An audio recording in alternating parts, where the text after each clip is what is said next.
If you want to enable screen recording in iPhone X, then go to settings, scroll down, go to control center, select customize controls, scroll down and tap on this plus icon before screen recording.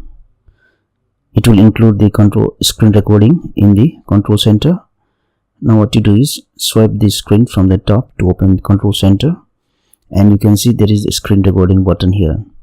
Press it, and now within 3 seconds the screen recording will start, and now whatever actions you will do on the iPhone screen, it will be recorded. After you finish recording, again swipe the screen to open the control center and then tap on this recording button to stop recording. Thank you for watching this video. Please like and share this video if you found it helpful.